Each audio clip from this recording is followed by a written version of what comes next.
एक ही पथ पर विरामावस्था बोल रहा है। विरामावस्था का मतलब हो गया कि जो मोटर बोट है वो विराम से चलना प्रारंभ करेगी, है ना। यानी उसका जो प्रारंभिक वेग होगा, प्रारंभिक वेग यानी यू, इनिशियल वेलोसिटी, वो कितना होगा, 0 होगा। तो सरल रेखी पथ पर 3 मीटर पर सेकंड स्क्वायर के नियत त्वरण से मात्रक समय पहचान हो जाती है कि भौतिक राशि कौन सी है। जो त्वरण है वो हमारा कितना दिया गया है, 3 मीटर पर सेकेंड स्क्वायर। नियत त्वरण से 8 सेकंड तक चलती है। जो समय दिया गया है वो हमें 8 सेकंड दिया गया है।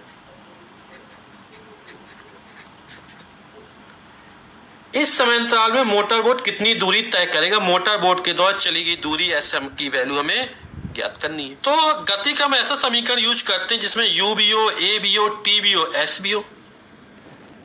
तो बिल्कुल सही पहचाने आप लोग कि यहां पर गति का हम दूसरा समीकरण लगाएंगे और गति का जो दूसरा समीकरण है वो हमारा है s equal to u t plus half of a t square. सारी वैल्यू पुटअप कर देते हैं। u की वैल्यू 0, t की वैल्यू 8 सेकेंड प्लस 1/2, a की वैल्यू 3 और t की वैल्यू 8 का वर्ग।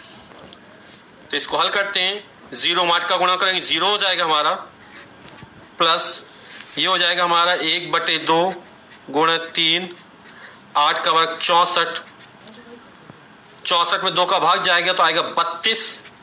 तो ये हो जाएगा हमारा 0 प्लस 32 गुणा 3 और 32 तिया 96। तो ये हमारा निकलेगा 96। ऐसे दूरी का मात्रक यहाँ पर लगेगा हमारा मीटर। तो मोटर बोट के द्वारा जो चली गई दूरी है वो हमारी 96 मीटर निकल आएगी।